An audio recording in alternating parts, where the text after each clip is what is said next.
Hi, my name is Fred. I'm Julian. I'm Jeffrey, and we are the dudes of this group. We will be presenting about archetypal criticism in literature today. Specifically, we're criticizing Like More for Chocolate, a Latin American book. So what's archetype criticism exactly? Archetypal criticism is to criticize a book through the use of archetypes.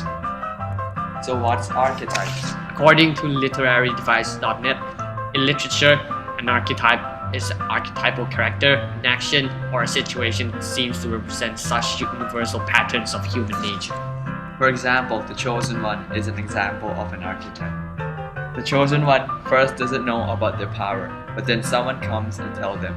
Chaos happens, and only the chosen one can solve it. You can see this archetype in Harry Potter or Frodo from The Lord of the Rings or Neo from The Matrix. So now we would like to get to the first archetype in Like More for Chocolate, Quest archetype. Dun, dun, dun, dun. Let's talk about Quest archetype. Quest archetype. Sounds like what you do in the game, right? Well, it's the same thing. First, you gotta have a quester. Second, a place to go. Third, a stated reason to go there.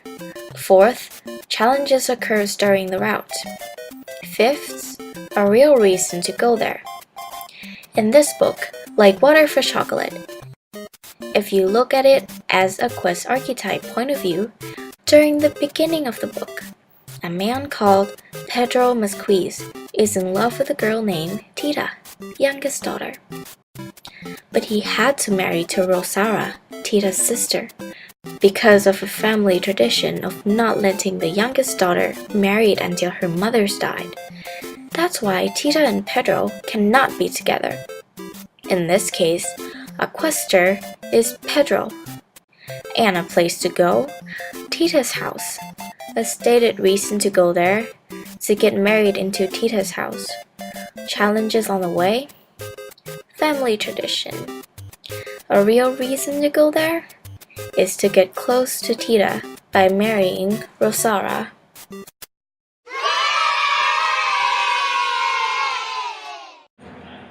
Hello. The first archetypal lens that we'll be looking through is character archetype. The basic idea of this lens is there are no new characters in the world. All the characters are variations of each other. Let's start with the main character of the book, Tita. Tita is very similar to Cinderella. First of all, her family forced her to work. After many hardships, she finally gets to stay with her prince, Pedro. However, she also has many similarities with Juliet. She has unrequited love. Tita is also very emotional like Juliet. In the end, they both die to be together with their true love. They also love each other at true first sight. Now, let's look at her lover, Pedro. It's very similar to Romeo.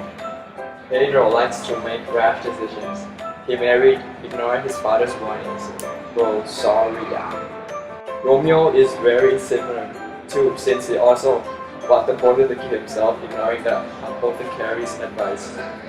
He is also very similar to Prince Charming in Cinderella. Both the prince and Pedro went through many hardships for their love. The prince had to find the identity of his lover, while Pedro had to be patient and wait for the opportunity to be with Tita. In the end, both of them succeeded. The love at first sight thingy also happened for them. Let's move on to Nansha, the caretaker. Nansha was like the fairy godmother in Cinderella.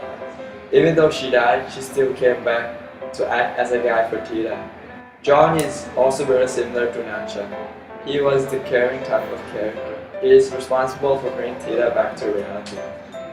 Rosara is like the elder stepsister in Cinderella.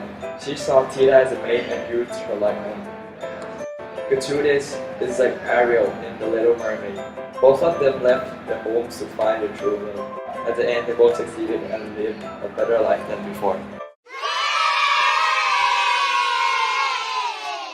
Male archetype. What is male archetype? Meal archetype is the lens where we interpret the purpose of a certain meal by looking at how the foods are placed, how the characters eat, or how the characters react when eating. In Like Water for Chocolate, a lot of the meals have something related to love and a desire for sex.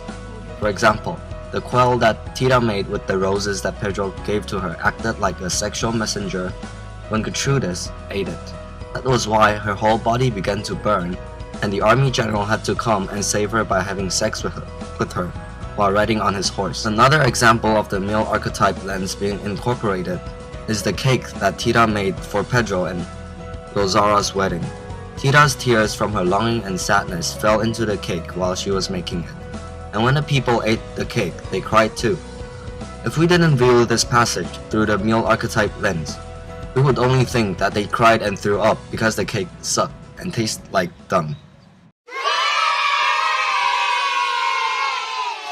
So when it comes to sex archetype in this book, sex scenes always concern liberation, whether it be from liberation from family tradition, like Tita's first time breaking from the no relationship last daughter tradition, or it be liberation from social judgment, like the one in the last chapter, when Tita and Pedro released all their controlled lust over the years out. They were avoiding judgment till Esperanza got married, then they just don't give a damn anymore. You might question the examples given above. All the sex scenes in this book only have Tita's liberation. Well, sex could also mean the inability to get liberated from something. Like in the chapter February, it quotes, "That night, realizing that he would be able to ignore his conjugal duty forever, Pedro knelt by the bed on which the nuptial sheet was spread and offered up his prayer. Lord, this is not lust or lewdness, but to make a child to serve you."